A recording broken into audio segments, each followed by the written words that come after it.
Welcome back, guys. It's detox time.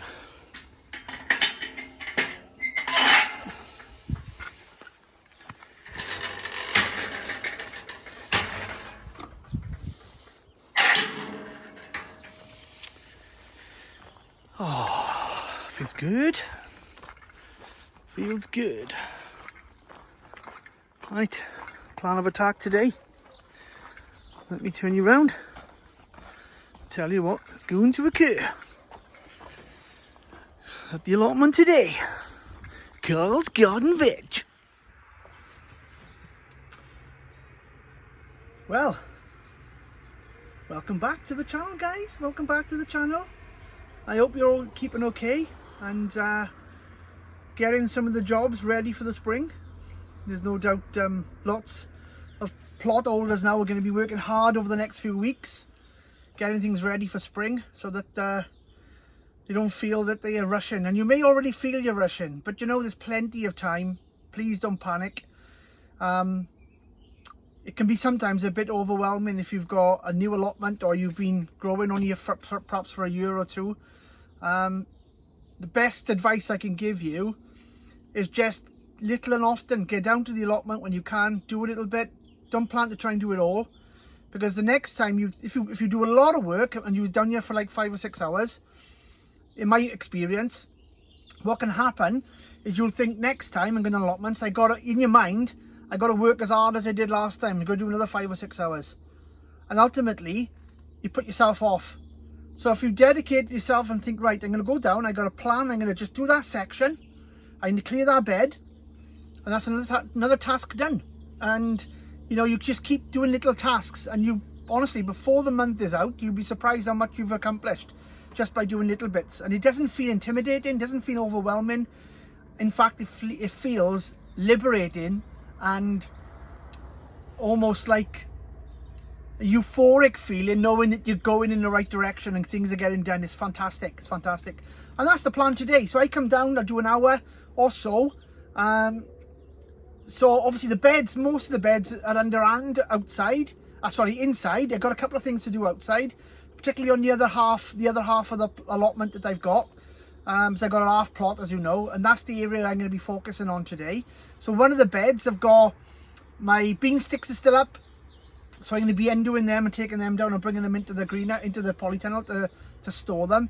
And I've also got some membrane down. There's weeds coming up from the side, so I'm just going to get that one bed cleared, and hopefully you can join me as I do that and get it all prepped, ready for the spring.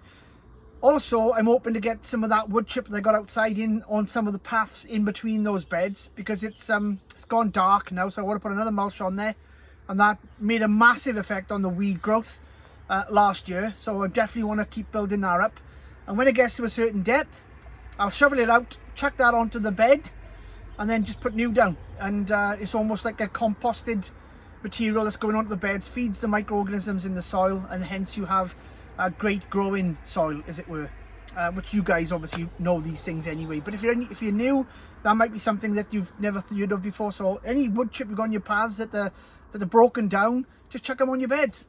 You know, as long as they decayed and they're broken down well enough. And even if it's just the odd bit of wood in there, don't worry about that too much.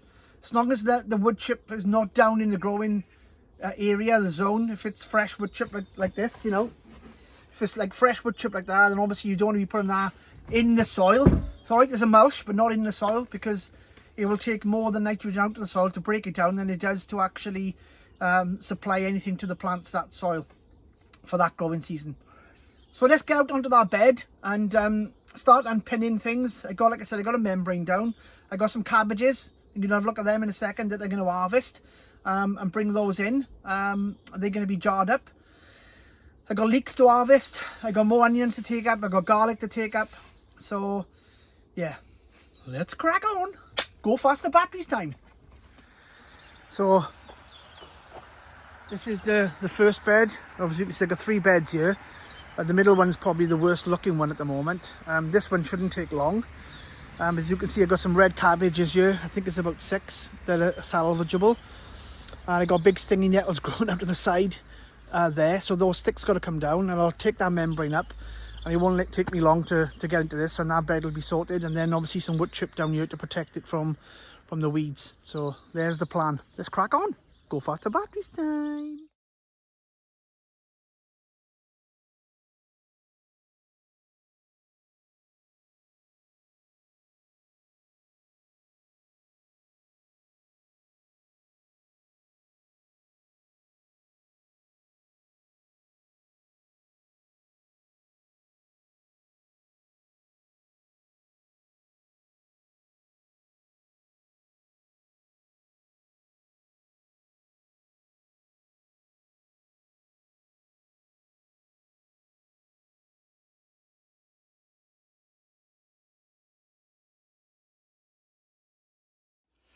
Just thought I'd show you this, guys. You can see the stinging nettle there, and all the roots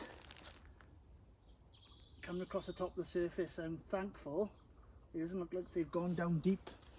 And no doubt there's a main stem that goes down deep, but if I left it, all them there would send off new shoots down. So there's like 1, 2, 3, there's 4 big nettles that have established themselves in here. Obviously you can see over there, look, that's all nice and tidy now. Didn't take long. And hopefully now I'll be able to get into this as well. And I dig it out now, I'll show you the size of the stem. Oh guys, that was harder than I thought. Look at this. Look at the roots on that baby. Look at it. That's a nettle. So that's just one season of growing. You can imagine, can't you, when you abandon your plot for a year. I've never done that, mind, but you can see how these things can take hold if you don't keep on top of them. And this is a prime example of not keeping on top of your plot. But it's out. So, and I'm no dig, and I hate digging. Not only because it's hard work, but also I feel I'm disturbing my soil that I've been looking after, you know. So more fool me for leaving it go to start with. Just keeping on top of it when you see the weeds coming through.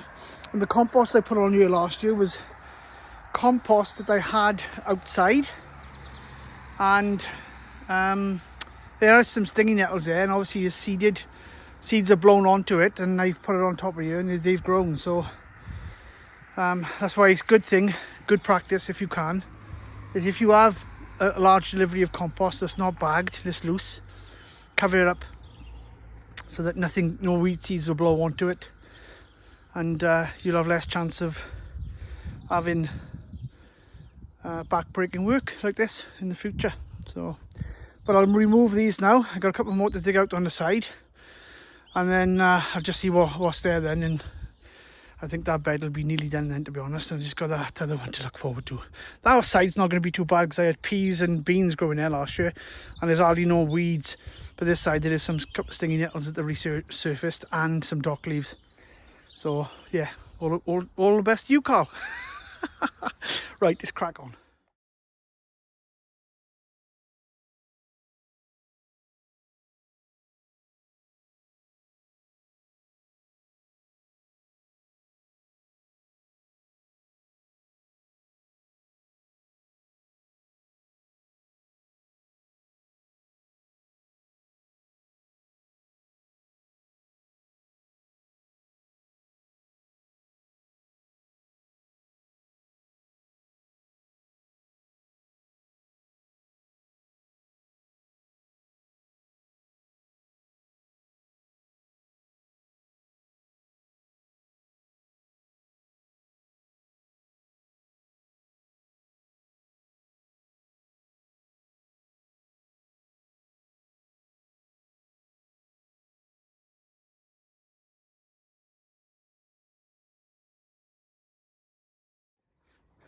That's a good feeling, that is.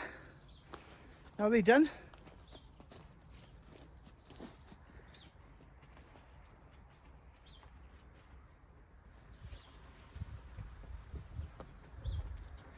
Yes.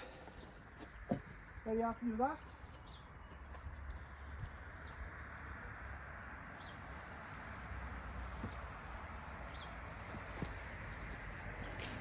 Yeah, very happy with that. Looks tidy now. So I'm gonna get rid of that on my compost, and then I'm gonna rake this down. I'm not gonna turn it today though, because I've just come up to an alien hour now, so I've done my bit. But surprising what you can do. I got one more bed then where you can see the mesh where my cabbages were, my broccoli and cauliflower last year, and that bed wouldn't take long. And then I can mulch all between these pathways with new wood chip, and it'll look brand new again then, and ready for the growing season. Just get your head down a little bit at a time, and surprise what you can accomplish. Right guys, I'm just going to leave it there now and just say thank you very much for watching. Don't forget, please hit that subscribe button, that helps the channel out greatly, and hit the notification bell so you get the recent updates. I'm trying to get a video out at least once or twice a week at the moment while I'm out of work, but I got something planned for work as well, a little bit extra, so I'll let you know about that as and when it develops. But thank you for your messages, and look after yourselves. Carlos, oh, needs a bath. Signing out, Carl's Garden Veg. Bye for now. Sorry guys, I couldn't resist. So finished the bed off, and I planted 16 garlic. The garlic that I had growing in another bed. There was a couple of garlic that I'd missed and they rerouted, so I've chucked them in that corner there. Looks good. Bye for now.